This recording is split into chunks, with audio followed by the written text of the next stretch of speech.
Nous bénissons le nom du Seigneur parce qu'il est fidèle. Et nous tirons vraiment vers la fin.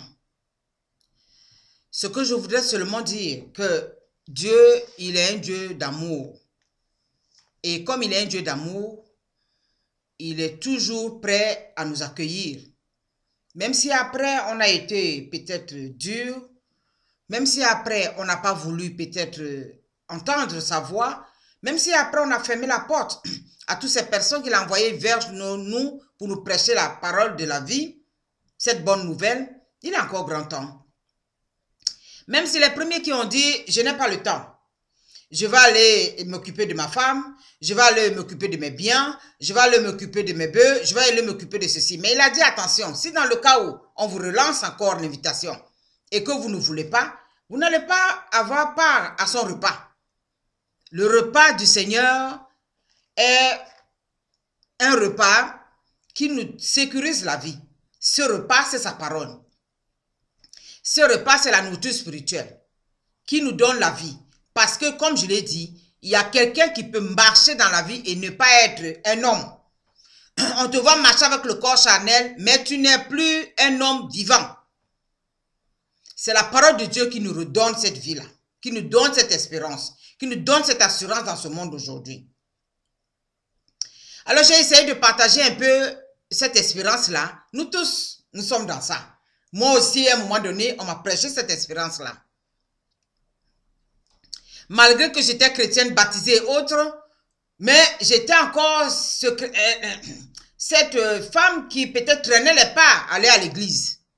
Mais le jour qu'on m'a prêché cette parole-là, il y a eu comme un feu qui a dévoré mon cœur. Alors j'ai commencé à marcher avec le Seigneur. Ça fait plus de 25 ans. On marche ensemble et on est vraiment des meilleurs amis. Il n'y a pas un meilleur ami dans la vie d'un être humain comme Jésus. Même quand vous ne le connaissez pas, il est toujours là. Il est toujours prêt. Il se fait toujours distraire, mais il est toujours là. Et quand il voit maintenant que le moment est venu, qu'il voit que tu ne peux plus, que tu perds les pédales, il envoie quelqu'un. Il dit, va prêcher à mon nom. Va guérir cette personne à mon nom. Va faire ceci, va délivrer cette personne des esprits esprits démoniaques à mon nom. Alors il envoie des gens. Aujourd'hui, ces serviteurs-là s'en vont sur les routes.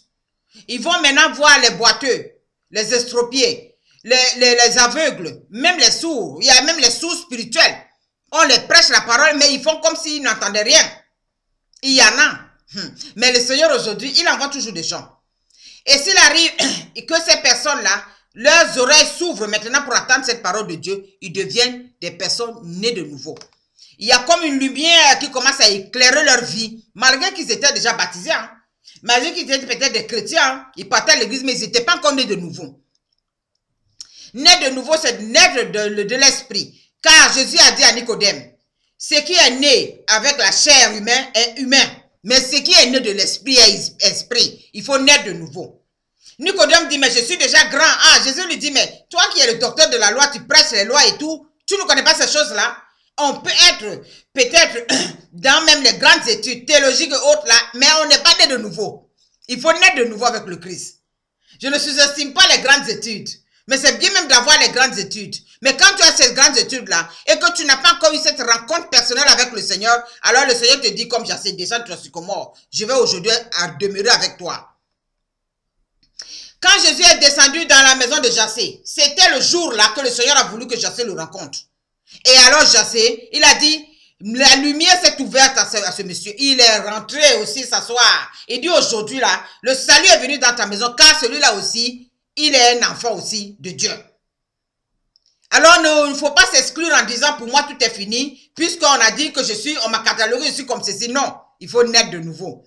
Il faut accepter le Christ comme Jésus est Seigneur. Quand quelqu'un vient te prêcher la parole et te dit est-ce que tu acceptes le Christ comme Jésus est Seigneur et Sauveur de ta vie, dis oui. Quand tu as dit oui, le Saint-Esprit commence le travail. Je parle aussi aux ceux qui sont au village, dans les haies et les campagnes, comme j'ai prêché tout à l'heure. Eux aussi traînent les pas. Ils ont envie vraiment de rencontrer le Seigneur, mais il y a quelque chose peut-être qui les entraîne. D'autres même, c'est la paresse. Hein. Rien que la paresse. La paresse aussi, je vous dis, c'est un esprit. Parce que quand tu es paresseux dans la vie, tu ne peux rien faire. Alors ces personnes-là, la paresse les entraîne à dire, moi je ne vais pas à l'église, moi je ne vais vraiment pas prier. D'autres même te disent, prier c'est beaucoup pour moi parce que franchement, j'ai envie de me reposer. Ils ouvrent tous des arguments. Le Seigneur dit, il faut les obliger à rentrer. Comme j'ai dit, cette sœur-là, elle m'a refoulé, elle me dit, non, je ne veux pas. Parce que je ne vois pas la solution à mon problème. On m'a parlé de ce Jésus-là, je n'ai pas trouvé la solution. Mais le Seigneur Jésus m'a dit, il faut aller insister.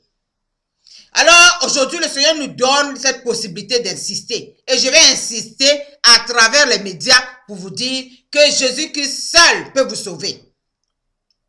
Dans la situation où vous êtes, Jésus-Christ seul peut vous sauver. Mais je vous dis une chose, si dans le cas où le Seigneur est venu même vous prêcher, il a envoyé quelqu'un vous prêcher cette parole, il faut garder l'espérance. Parce qu'il y a un temps pour toute chose. Le temps que la parole est donnée, le temps que la prophétie est donnée et le temps de l'accomplissement, il y a un laps de temps.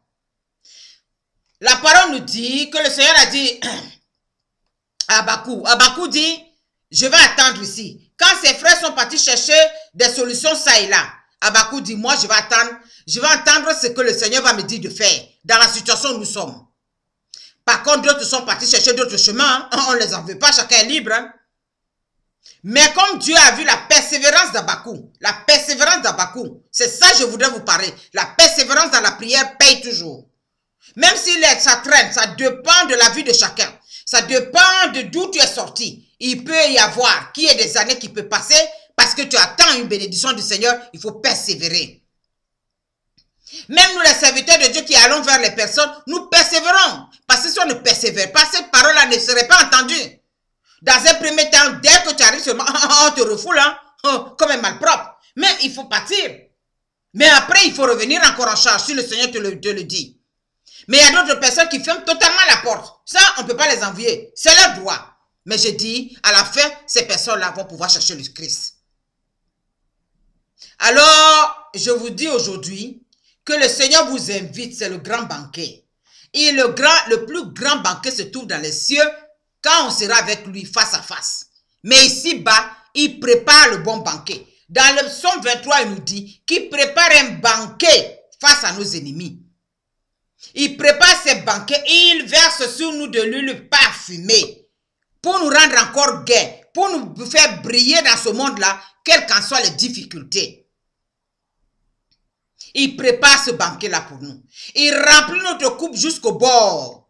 La coupe-là, c'est la victoire. La coupe-là, c'est le succès. La coupe-là, c'est tout ce qu'on peut avoir. Mais en ayant cette coupe-là, on doit savoir qui nous a rempli cette coupe-là. On doit le respecter. Alors aujourd'hui, je voudrais terminer en disant que la bonté de notre Seigneur Jésus, que la présence de notre Seigneur Jésus, que l'amour de notre Seigneur Jésus vous transforme le cœur. Parce que l'heure est arrivée. Ne regardez plus, regardez ce qui se passe aujourd'hui là. Même ceux qui se disent très très riches dans ce monde, ça vacille, la crise est venue frapper. Jésus veut montrer qu'il est le maître de l'humanité. Si ces personnes, ces grandes puissances-là, essaient de se tourner vers lui pour demander la solution va être trouvée. Mais ils sont remplis d'eux-mêmes. Ils se disent, ils ont étudié, qu'ils vont trouver une solution, mais ils n'arrivent pas. La crise sévit. Et si on continue dans ce contexte, ça va sévir encore des années et des années. Ils ne trouveront pas de solution. Ils vont faire des réunions du matin jusqu'au soir, ils ne trouveront pas. Dieu seul est la solution. Tournez-vous vers lui, par son fils Jésus-Christ qui est notre intermédiaire, notre intercesseur derrière lui. Il va vous éclairer. Alors aujourd'hui, le repas est prêt. Le Seigneur dit, allez appeler tous mes enfants, appeler tous mes frères et sœurs qui viennent prendre part à ce repas. Mais il dit encore, ceux que j'ai appelés auparavant et qui n'ont pas voulu venir, ils ne vont jamais prendre part à ce repas parce qu'ils n'ont pas voulu accepter. Il faut accepter le Christ dans votre vie. Il faut accepter que le Père, c'est lui qui nous a créés. On n'est pas venu tomber si blême. On est passé par quelque part. Il y a quelqu'un qui est au-dessus de nous. Même si la richesse nous a aveuglés, il faut qu'on accepte que c'est Dieu qui nous a donné cette richesse. Alors on doit le glorifier avec notre richesse. Même si c'est la beauté physique qui nous dérange, on doit dire que c'est Dieu qui nous a créés. Il nous a donné cette beauté physique pour qu'on puisse le glorifier. En tout cas, glorifions le Seigneur avec tout ce que nous avons. Avec nos enfants, avec même nos difficultés. Glorifions-le. Parce que c'est lui qui nous donne la place à côté de lui. Sans lui, sans qu'il le veuille, on ne peut pas s'approcher. Mais aujourd'hui, il vous invite.